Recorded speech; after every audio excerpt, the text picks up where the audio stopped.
So, going to chapter 12, uh, control systems, not regulation systems, which we did in the earlier chapter, but systems where a specific control is being exerted over stuff that's going on in the body. This happens on a slow level, hormonally, and on a fast level, neurologically. We're going to start with the hormonal levels and then go to the nervous systems.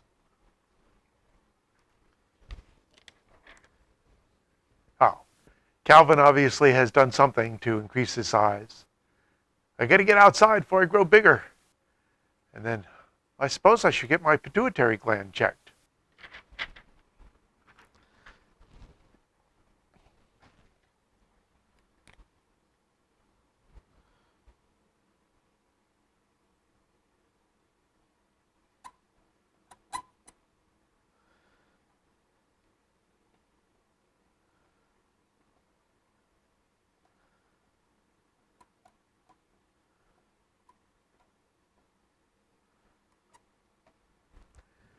There are two different types of glands. The types that produce, they also produce secretions, that's what glands do. But exocrine glands produce secretions that then leave the gland in some sort of tube. Our sweat glands, our salivary glands, our liver when it pushes bile down into the digestive system, our pancreas when it moves digestive enzymes into the digestive system. Now, endocrine glands release their chemicals into the circulation. And those chemicals are generally called hormones. Not always. And therein lies some definitional issues in vertebrate biology. There are glands that they do release chemicals into the circulation. Your thymus gland releases a whole bunch of immune system chemicals into your circulation. But those are not generally called hormones. And depending on who's doing the defining, because the thymus gland is not producing hormones, it isn't necessarily considered an endocrine gland. It's considered, part of the immune system. It's a gland, but it doesn't wind up on any of the lists. And there's some other weird stuff that doesn't quite wind up being glands we'll talk about when we get to invertebrates.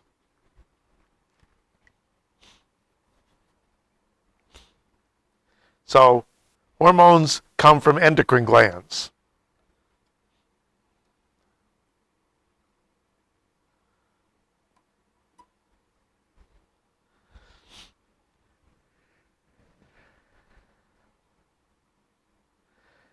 Now, there are some terms that wind up being used in a lot of places. Spores, we've already talked about.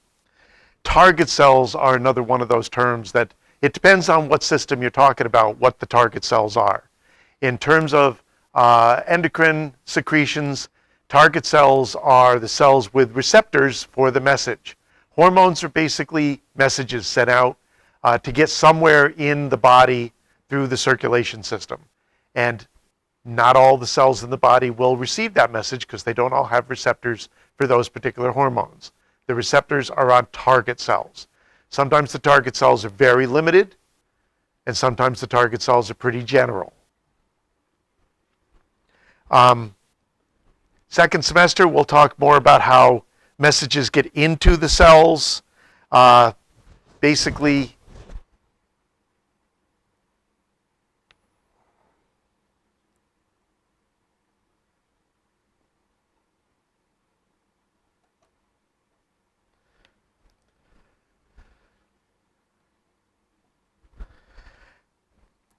hormones, a bunch of hormones are proteins.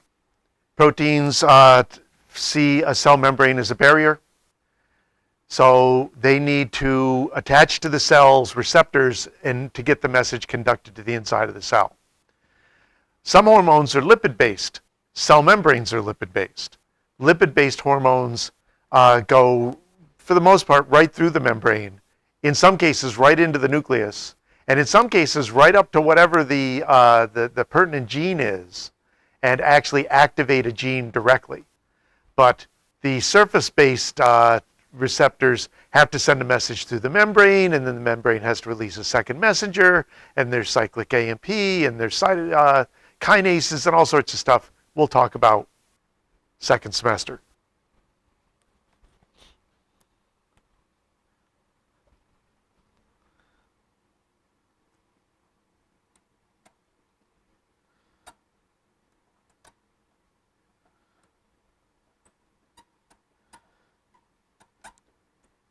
So these are control systems. How do you know what needs control? You got to keep track. So there are monitoring systems in place.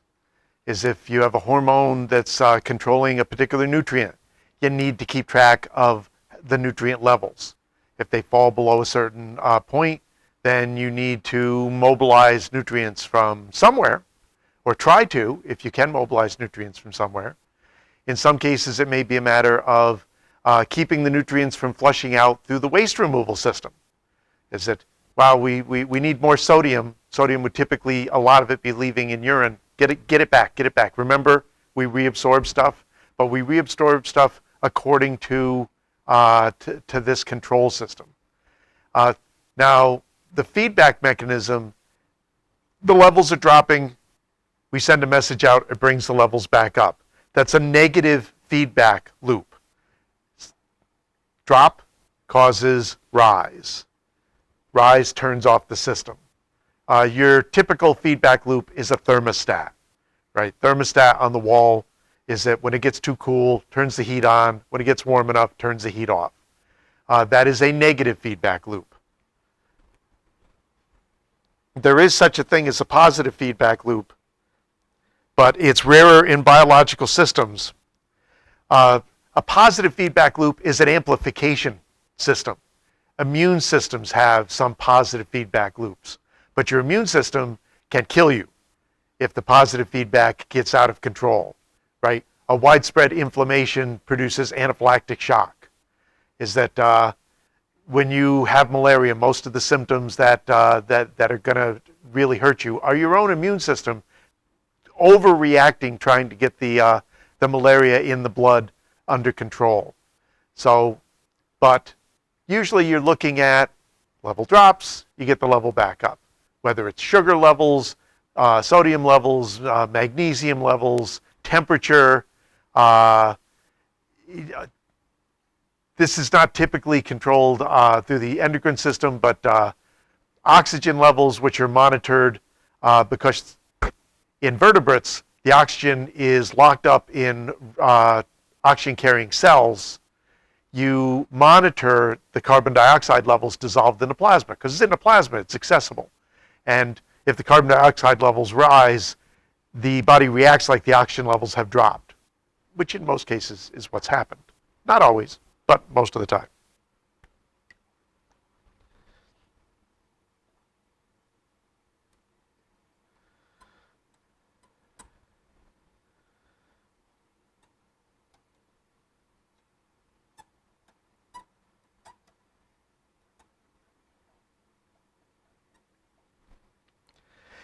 There's a huge overlap between hormones and neurotransmitters. They can be very, very similar chemicals. Neurotransmitters, a message comes down a nerve, hits a gap. We talked about this when we talked about tissues. Hits a synapse, and then neurotransmitters hitting receptors on the other side start up the impulse in the next one, unless you shut it down somehow.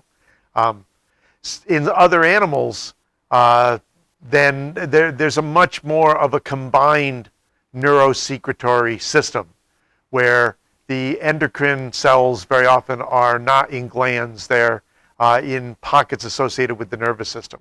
In some cases, they're not anywhere, they're actually released into the open circulation. These little pockets of secretory cells are actually circulating in the hemolymph.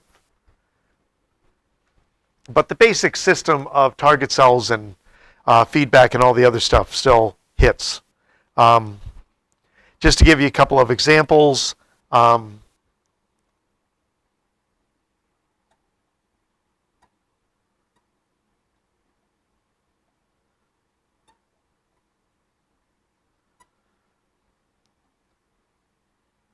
in insects, well, actually in arthropods in general, there is a hormone that controls loosening of the current exoskeleton so that you can get out of it.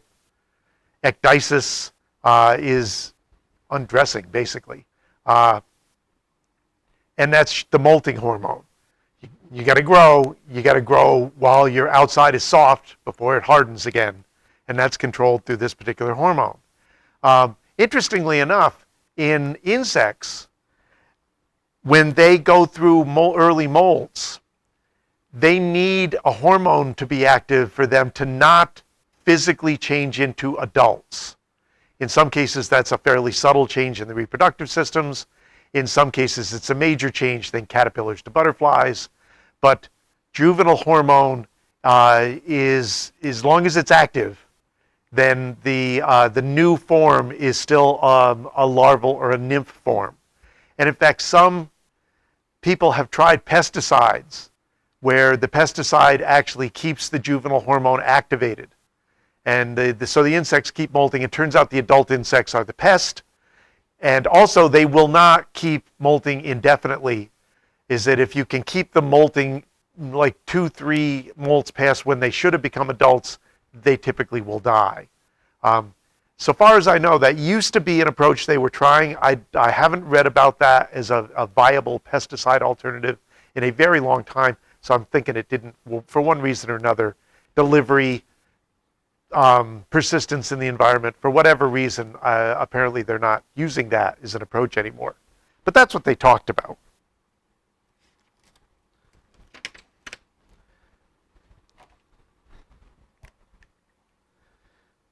As much as I hate the distinction, it's a very common thing to talk about with animals or invertebrates versus vertebrates.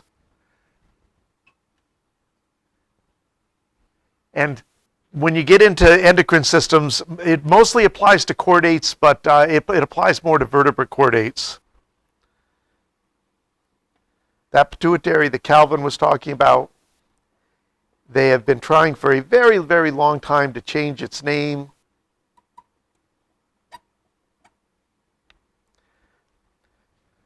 To the hypophysis, not hypothesis, not an idea in an experiment, but hypophysis, which is interesting because they took one word that makes you spit on people and changed it to another word that makes you spit on people.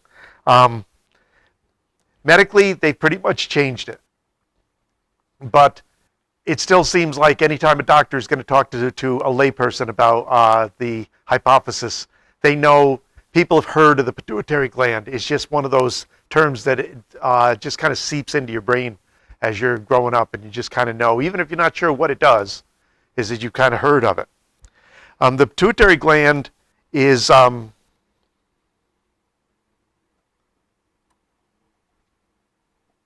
derived from two of the original layers.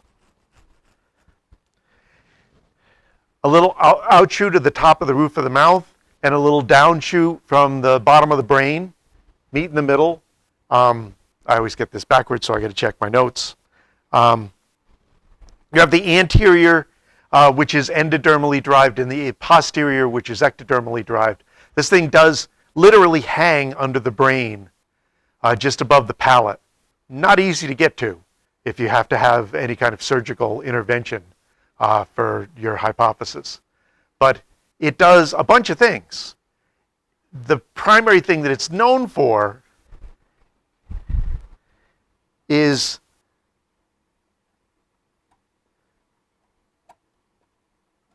the master gland.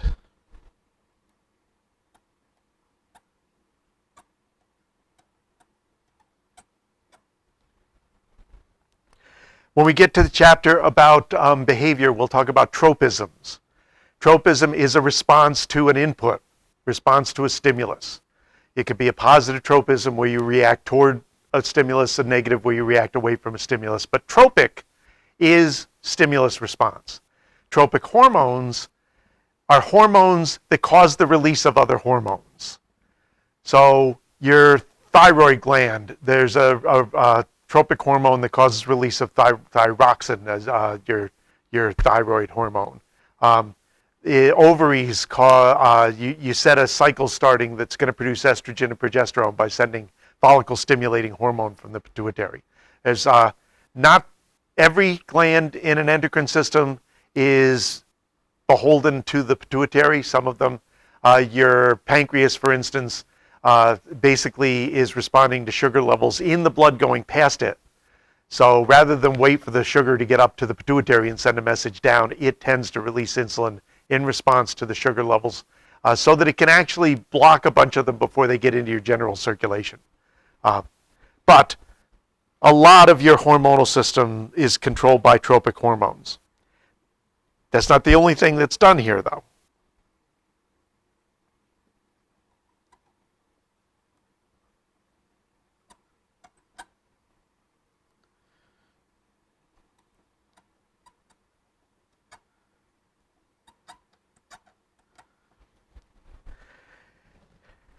The monitors that your pituitary, your hypophysis depends on are not embedded in the hypophysis. They're right above it in the base of the brain in the hypothalamus, which is part of your brain, sometimes called the reptile brain. We'll talk about that when we talk about nervous systems. But a huge amount of body monitoring is done in the hypothalamus. And the hypophysis literally connected to the hypothalamus by a little stalk, and releasing factors go down the stalk to the pituitary. So it says, temperature's dropping, you got to kick more thyroid hormone out there, bring our metabolic rate up. This nutrient the levels are too low. You've got to get them released from here, get them pulled back from the kidneys, or is it? So the releasing factors tell the hypophysis what messages to send out to get stuff done. So there's a multi-level system at play here.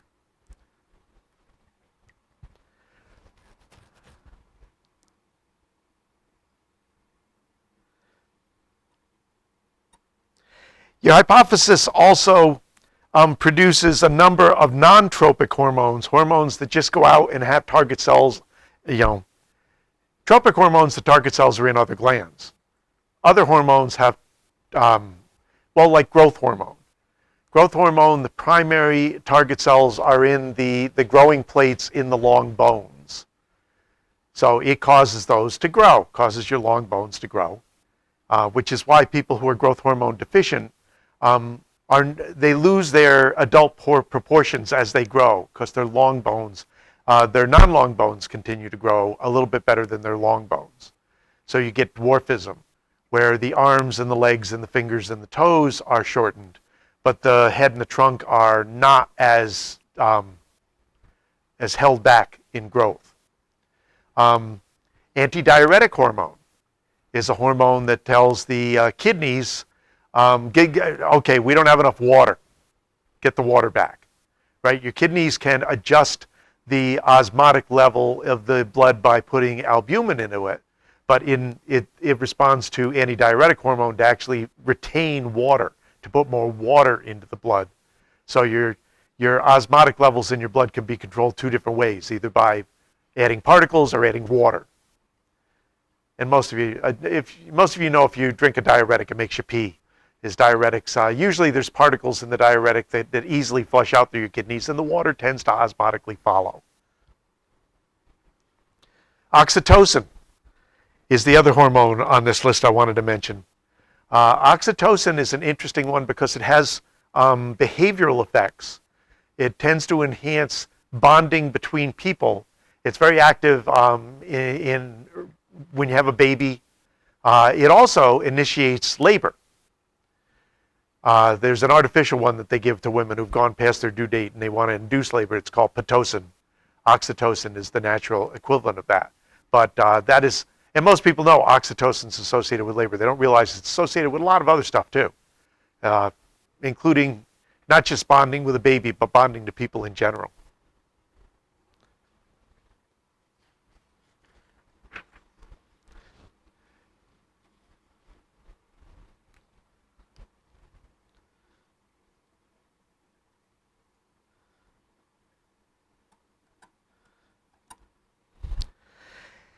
Without going through all the different glands, we're just going to talk about hormone actions, I mentioned metabolic,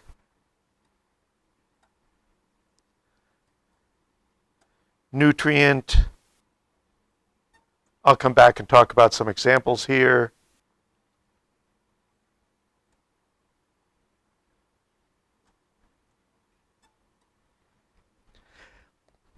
Your metabolic rate, how quickly your body is using energy.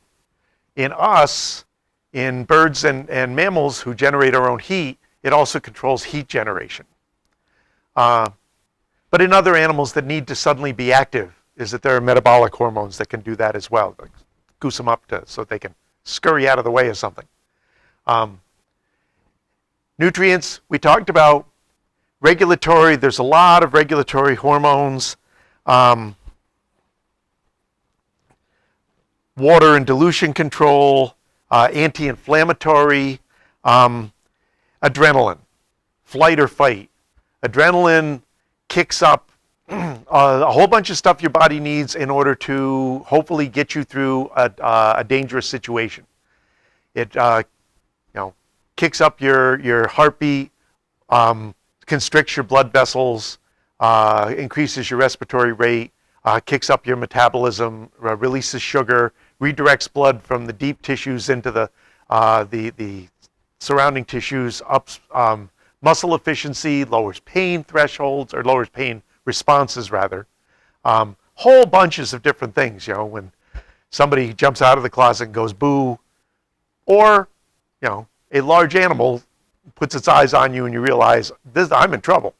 Or a large animal runs out in front of your car. Is it release of adrenaline, epinephrine happens? It actually happens all the time. We are always kind of responding to the world around us with, depending on how much tension we have, that little bit of tension is like, oh, and a little bit of adrenaline gets released. It can add up to some issues over time. Okay, that's it for the hormone system, so that's a good place to stop this.